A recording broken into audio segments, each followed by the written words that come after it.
नमस्कार दोस्तों, आज एक और पारिवारिक कहानी में मैं आपका स्वागत करती हूँ। आज की कहानी है सगा कौन, एक रिटायर पिता की दर्द भरी कहानी। इधर इधर, हाँ अब ठीक है, यहीं रख दो। हेडमास्टर साहब पूरा व्यस्त थे। अभी अभी माली फूल और माला लेकर आया था और उसे मंच के पीछे एक जगह रखवा रहे थे जिससे मौके पर खोजना न पड़े। साहब 3 स्पीकर पर्याप्त है न? एक डायस पर है और 2 मंच पर। स्पीकर वाले ने हेडमास्टर से पूछा। हाँ ठीक है, कहते हुए वह जलपान देखने चले गए। बहादुर कहाँ चला जाता है यह? जब बुलाओ तो गायब ही मिलता है। हाँ साहब, बहादुर फुर्ती से साहब को मुखातिब था। अरे वो बिजली वाला मिस्त्री तार मांग रहा था, उसी को तार दे रहा था। क्या करना है बताइए? जरा देखो पीने वाला पानी आ गया कि नहीं। ठीक है, कहकर बहादुर गलियारे में चला गया।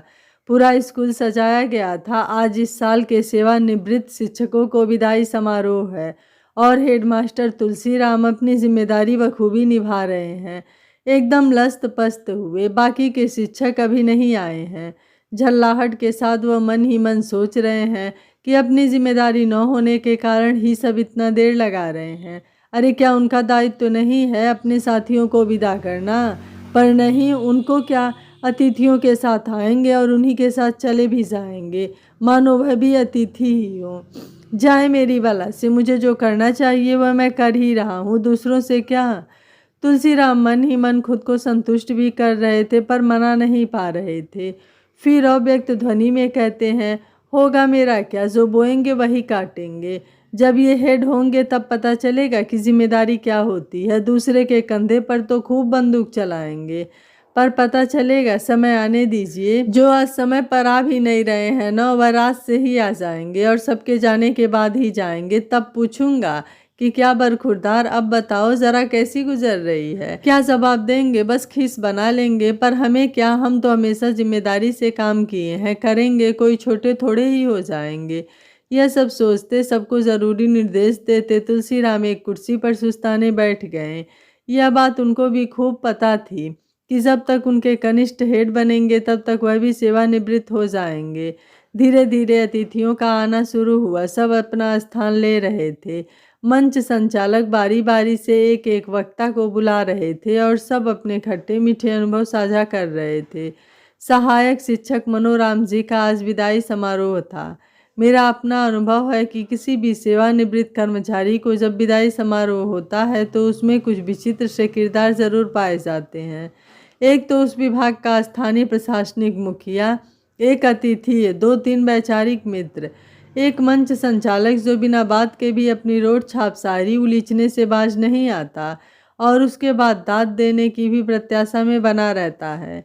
यहाँ तक कि कोई शायरी न रह जाए इसके लिए बाकायदा एक कॉपी पेन लेकर डायस को अंगीकृत किए रहता है। बाकी सब मजबूरी बस रुके रहते हैं कि आज अंतिम औपचारिक मुलाकात है तो हम ही क्यों बुरे बने। सबकी उनकी नज़र हमेशा उपसंहार के बाद वाले जलपान पर ही रहा करती है। मनोराम जी एक दुबली पतली काया के मालिक थे। कमीज और पैंट उनका सबसे प्रिय पहनावा था और जब घर पर होते तो सफ़ेद परम सुख की धोती और बाजू वाली बनियान। शौकीन इतने ही थे कि गले में हमेशा एक सोने की चैन जरूर पड़ी रहती, जो उन्हें शादी में मिली एकमात्र अमानत थी। आदिकाल से उनके पास एक चश्मा था जो अजर अमर था। शीशा इतना घिस चुका था कि अपारदर्शी हो गया था। जाने कैसे उसे लगाकर मानो राम जी इबारतें पढ़ा करते। मोटे फ्रेम वाला, उनकी कमीज की जेब में हमेशा चश्मे का केस मौजूद रहता। उन्हें तंबाकू चबाने की बुरी लत थी। वैसे पसंद तो उन्हें पान खाना भी बहुत था, पर किसी के खिलाने पर ही। अपने पैसे से तो शायद ही कोई उन्हें पान खाते देखा हो। जिस दिन वह स्कूल पान खाकर आ जाए सब समझ जाते थे कि आज जरूर कोई छात्र उन्हें पान दे गया होगा। बच्चों का कोई भी अपराध हो, उन्हें पता था कि गुरुजी को पान खिला दो तो 7 खून माफ़ कर देते हैं। इन छात्रों के सिवा उनका अपना था ही कौन। शादी तो हुई थी पर बच्चे नहीं हुए। पत्नी उनकी गांव में ही रहा करती थी। एक बार दिमागी बुखार से उन्होंने ऐसे बिस्तर पकड़ा कि फिर नहीं उठी। मनोराम भी गांव नहीं जा पाए। यह 7 साल पहले की घटना है। उनका गांव उत्तर प्रदेश के प्रतापगढ़ जिले में था और मुंबई में रसायन के एक हिंदी शाला में मास्टर थे। जब से पत्नी गुजरी है तब से मनोराम मास्टर खिन्न रहने लगे हैं, एकदम से विरक्त। यद्यपि कभी वह पत्नी के साथ नहीं रहे, फिर भी पत्नी का न होना उन्हें खूब सालने लगा है। उस समय परिवार का कमाऊ सदस्य घर वालों की मर्जी के बगैर परिवार भी लिवा जाने में संकोच करता था। और जब समय के साथ आदमी जीना सीख जाता है तो रिश्तों की अहमियत भी आनुवंशिक हो जाती है। आज की तरह नहीं था कि पत्नी आई नहीं कि पति को पल्लू में बांध कर घूमने लगे और पति भी कदाचित मौन स्वीकृति में ही रहे, तब यह संकोच का विषय माना जाता था। सारा संकोच इसी विषय में था कि यदि पति बाहर है तो क्या पत्नी को भी साथ चले जाना ही जरूरी है। खैर, मुझे यहाँ सिर्फ यही बताना था कि मनोराम जी की पत्नी ताउम्र गांव में ही रही।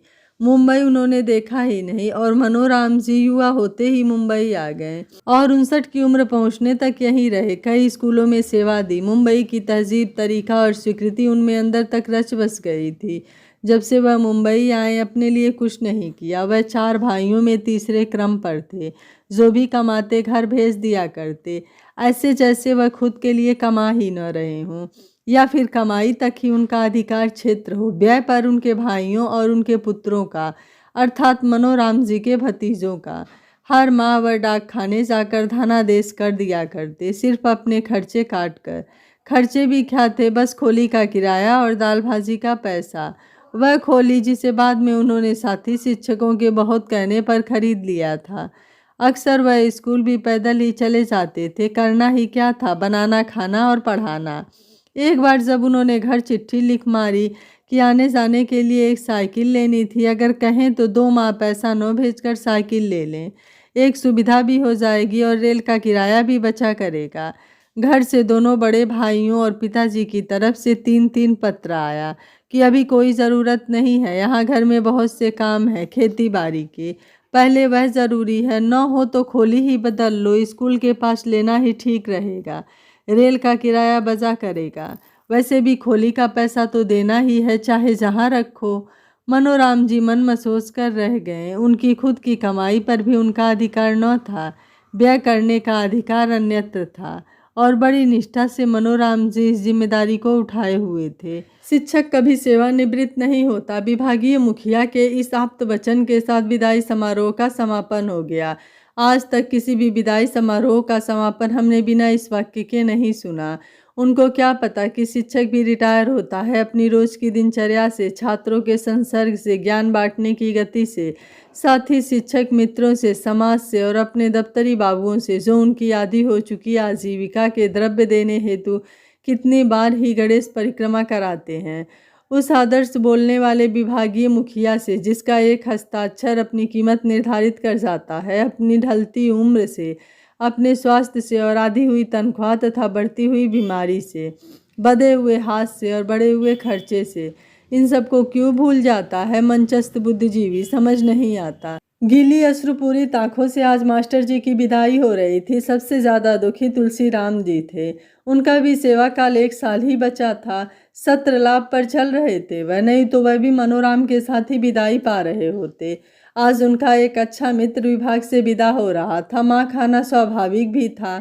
ऑफिस की मेज जिस पर बाबू मनोराम जी से कई पन्नों पर हस्ताक्षर कराए जा रहे थे, साथ में उनके मित्र भी बैठे थे।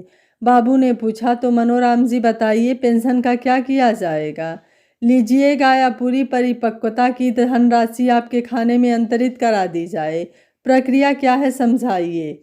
यद्यपि इस मुद्दे पर मनोराम जी अपने सहकर्मियों से कई बार विमर्श कर चुके थे, पर आज अंतिम दिन भी इस बात को स्पष्ट कर लेना चाहते थे। बाबू बताने लगा कि आपके पास 2 विकल्प है। पहला यह कि आपकी भविष्य निधि में जितना धन है उसका 60% आप नगद ले लीजिए और 40% से आपकी पेंशन बना दी जाए आजीवन। और दूसरा विकल्प है कि 40% का नकदीकरण करा लीजिए और 60% से पेंशन। बस यही 2 विकल्प है। मनोरम जी बोले, एक विकल्प और है, लेकिन उसे आप लेंगे नहीं। फिर बताने का क्या लाभ? आप ही क्या, कोई नहीं लेता उसे? क्या बताओ जरा, हम भी तो जाने। बाबू बताने लगे कि यदि आप चाहें तो अपना पूरा भविष्य निधि का धन एक मुश्त भी ले सकते हैं। फिर विभाग पूरी तरह से आपसे मुक्त हो जाएगा, कोई लेन देन नहीं रहेगा। मनोराम जी के चेहरे पर एक चमक सी उभरी। यद्यपि वह पहले से ही यही विकल्प चुनना चाहते थे, पर बाबू के सामने उन्होंने व्यक्त नहीं होने दिया। तो ठीक है, यही कर दो। वैसे भी अब हमें गांव ही रहना है, यहाँ मेरा कौन है। एक खोली है आज तक की पूंजी, उसे बेच बाच कर गाँव चले जाएंगे अपने परिवार में। बहुत दिन तो खुद से रोटी पकाया, अब पका पकाया मिलना है तो क्यों ना खाएं। पर इस मनोभाव को छुपाते हुए मनोराम जी ने नकदीकरण वाले फॉर्म पर दस्तखत करके अंगूठा लगा दिया और दफ्तर से निकल आए। बाबू के बहुत समझाने पर भी वह नहीं माने और न ही पेंशन लेने को तैयार हुए। कहने लगे कि कौन हर महीने आएगा पेंशन निकालने, जितना पेंशन नहीं उससे ज़्यादा तो आने जाने का खर्च हो जाएगा। और बहुत दिन तो कमाया, अब थोड़ा परिवार के साथ भी समय बिता लें। 2 कटिंग चाय और 2 मगही पान, कहते हुए master Manoram head master Tulsiram के साथ बड़ी बेतकल्लुफी से सड़क किनारे बने छप्परनुमा दुकान में घुस गए और कुर्सी खिसकाते हुए बोले, अरे गांव में मेरे सिवा अब है ही कौन। मैं और मेरा छोटा भाई और तीनों भाइयों के बच्चे, मेरे भतीजे और उनका परिवार, सबसे बड़ा मैं ही तो हूँ। इतने दिन बाहर रहा परदेसी बन के, अब तो अपनी वास्तविक जिम्मेदारी निभा दूँ। आखिर घर का मुखिया हूँ मैं। मेरे यहाँ हमेशा का दस्तूर रहा है कि मुखिया जो कहे सबको मानना ही है, वहीं पूरे परिवार की धुरी होता है। इतने दिन से समझाते समझाते तुलसीराम भी थक गए थे, फिर भी उन्होंने उम्मीद नहीं छोड़ी थी। कहने लगे, सब ठीक है, पर एक बार का मिला धन डेहरी में रखे उस धान्य के समान है जो नीचे से निकालते निकालते एक दिन समाप्त हो जाता है, जबकि पेंशन उस सब्जी के खेत की तरह है जो रोज थोड़ा थोड़ा उपलब्ध कराती रहती है और ख़त्म नहीं होती। इसलिए बेहतरी इसी में है कि ज़्यादा नहीं तो 40% से ही पेंशन बनवा लो। बुढ़ापे में कोई काम नहीं आता और एक बार में मिला धन समाप्त हो जाएगा। पर मानो राम जी को तो मानो गांव में मुखिया बनने का फितूर सवार था। नहीं मानना था, नहीं माने। बताने लगे कि जब वह गांव जाते हैं तो कैसे सारे भतीजे और उनकी बहुएं उनके आसपास आकर इकट्ठा हो जाते हैं। मजाल क्या कि एक गिलास पानी भी खुद लेकर पीना पड़े। सब ऐसे आगे पीछे लगे रहते हैं कि क्या बताएं। उसके बदले मैं क्या करता हूँ, कहीं जुताई का पैसा तो कभी बैल खरीदने के लिए धन ही तो दे देता हूँ, और कमा भी किसके लिए रहा हूँ, कोई लेकर तो ऊपर जाऊंगा नहीं। मुंबई लौटते समय सभी दूर तक पहुँचाने आते हैं, सबकी आंखें देखी है हमने, एकदम गीली होती है मेरे लिए। खैर तुम नहीं समझोगे तुलसी, तुम क्या जानो भाई भतीजों का प्रेम क्या होता है। तुलसीराम जी चुप हो गए। अब कहने समझाने को कुछ नहीं बचा था, पर वास्तविक मित्र वही होता है जो मित्र को कभी गर्त में न जाने दे। तुलसीराम अपनी तरफ से पूरा प्रयासरत थे। 1 सप्ताह बाद मानोराम जी का टिकट था बनारस तक का, टीचर्स स्पेशल ट्रेन से। इससे आसानी से आरक्षण मिल जाता है। पहली बार उन्होंने स्लीपर में आरक्षण कराया था। अब कौन सी कंजूसी, अब तक बहुत की है। इसके पहले वह हमेशा चालू में ही जाया करते, जाने खुद की मर्जी से या गांव के आर्थिक हालातों से। कुछ भी मुमकिन था। तुलसीराम से उन्होंने कहा, अब मेरे जाने के बाद इस खोली का क्या करेंगे। यदि कोई मिले तो इसे भी निकालना है और बैंक से सारा पैसा गांव में भेज देना। कौन आएगा बार बार निकालने। तुलसीराम ने कहा, अरे बेचना क्यों, भाड़े पे उठा देते हैं, इसी बहाने हर महीने अच्छा माह पर आ जाया करना, मुलाकात भी हो जाएगी और किराया भी के ले लिया करना। मानोराम जी राजी न हुए। उन्हें अब मुंबई फिर से नहीं आना था। जिद करके उन्होंने अपनी खोली बेच दी। एक प्रॉपर्टी डीलर ने उसे औने पौने दामों में खरीद लिया। यदि 1 माह रुक जाते तो अच्छा मूल्य मिल जाता, लेकिन मानोराम जी मुखिया बनने के लिए इतने उतावले थे कि हर हाल में उन्हें खोली बेचनी ही थी। आज वह दिन भी आ गया। दोपहर 2 बजे की ट्रेन थी कल्याण जंक्शन से। मानोराम को पूरी रात नींद नहीं आई। सबके लिए कुछ न कुछ खरीद लिया था उन्होंने। बर्तन भाड़ों को छोड़कर सब कुछ बांध समेट लिया था। 3 झोले और बैग, कुल इतनी ही संपत्ति अर्जित की थी उन्होंने आज तक। चारपाई उन्होंने बाहर चाय के दुकान वाले को दे दी थी, गद्दा देने लायक था नहीं। चद्दर तक समेट लिया था मानोराम जी। सारे पड़ोसी विदा करने आ गए, तुलसीराम जी और उनका बेटा भी। पड़ोसियों से मुस्कुराते मिलते, दुकानदारों की सलामी का जवाब देते, खुशी के आंसू भरे मनोराम जी तैयार खड़े थे। ऑटो भी आ गया था, गांव जा रहे थे, कोई मजाक थोड़े ही है। सबने रिक्शे पर उनका सामान रख दिया और तुलसी और उनका बेटा उन्हें जंक्शन तक छोड़ने आ गए। मानोराम जी अपने पीछे यादों का एक संसार छोड़ चले थे, जिस दुनिया में उन्होंने अपने जवानी के दिन खपा दिए थे और कान के समीप से शुरू होकर सारे बाल पकने तक मास्टरी की थी। उस दुनिया को आज अलविदा कह रहे थे। मन भारी हो रहा था। ट्रेन ने सीटी दी। तुलसी और मनोराम गले मिले और ट्रेन चल पड़ी। खिड़की से तुलसी ने कहा, कोई बात हो तो चिट्ठी लिखना और कभी भी ज़रूरत हो तो बेझिझक चले आना। मनोराम ने उन्हें उनका वादा याद दिलाया कि जितनी जल्दी हो सके भविष्य निधि का सारा पैसा मेरे खाते में भिजवा देना। गांव वाले में और खोली बेचकर जो पैसा मिला था उसे लेकर मनोराम जी अपने घर लौट आए। यद्यपि उन्होंने भतीजों को स्टेशन पर बुला रखा था पर उन्हें कोई लिवाने नहीं पहुंचा। उन्होंने खुद हाथ रिक्शा किया और तनकर बैठ गए। उसमें चमड़े की चप्पल, थान के कपड़े की पैंट और चारखाने की हाफ बाजू की कमीज, टेलर की हाथ की सिली, टेलर का कटिंग के लिए लगाया गया खड़िया का निशान अभी मिटा भी नहीं था, एकदम नया महकदार। उस पर भी ट्रेन में 24 घंटे की यात्रा के बाद जो विशेष गंध अनायास ही प्राप्त हो जाती थी, उसके साथ इस गंध की जिसका भान यात्री को नहीं होता। बेल्ट तो वह कभी लगाते ही नहीं थे। रास्ते में मिलने वालों से दुआ सलाम करते सिवान से होते हुए घर के दरवाजे तक पहुंच गए। उन्होंने इस बात को महसूस किया कि उनके आने से किसी को कोई प्रसन्नता नहीं दिख रही है।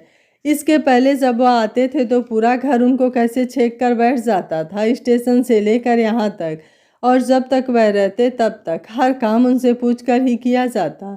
सुबह शाम नाश्ता भोजन सब हाजिर। पर क्या हो गया अब? वह समझ नहीं पा रहे थे। कुछ देर के बाद छोटी बहू आई और पानी देकर चली गई, शिष्टाचार बस पैर छूकर।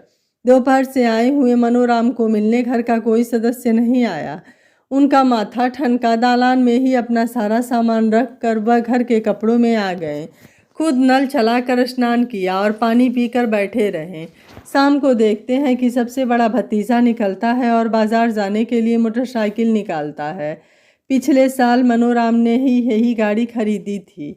उसने सामने पड़ जाने पर अपने कक्का के पैर छुए और बिना बोले निकल गया। न तो मनोराम जी ने कुछ पूछा और न ही वह कुछ बोला। शाम को मनोराम अपना बिस्तर लगाकर नीम के पेड़ के नीचे सो गए। दालान में उन्हें छोटी बहू ने भोजन करा दिया, अकेले। उन्हें चौके में नहीं बुलाया गया। मनोराम जी इस बदले बर्ताव से बहुत अचंभित थे। उन्हें समझ नहीं आ रहा था कि गलती कहाँ हुई है। मानते हैं कि उनका कोई सगा नहीं है, पर उन्होंने तो कभी इन्हें पराया माना ही नहीं। पत्नी भी कभी साथ नहीं रही और आज जब पत्नी के साथ रहने का वक्त आया तो पत्नी ही नहीं रही। इस बीच उनका सामान दलाल से निकाल कर बाहर अलग से बने बैठक में रख दिया गया था, जहां बच्चों की साइकिलें और भतीजे की गाड़ी खड़ी होती थी, और उनकी चारपाई भी वहीं लगा दी गई थी। घर से बाहर, अलग थलग, पूरे परिवार से दूर, शायद जो कभी उनका परिवार था ही नहीं, जिसे वह अपना मानने की गलती कर बैठे थे।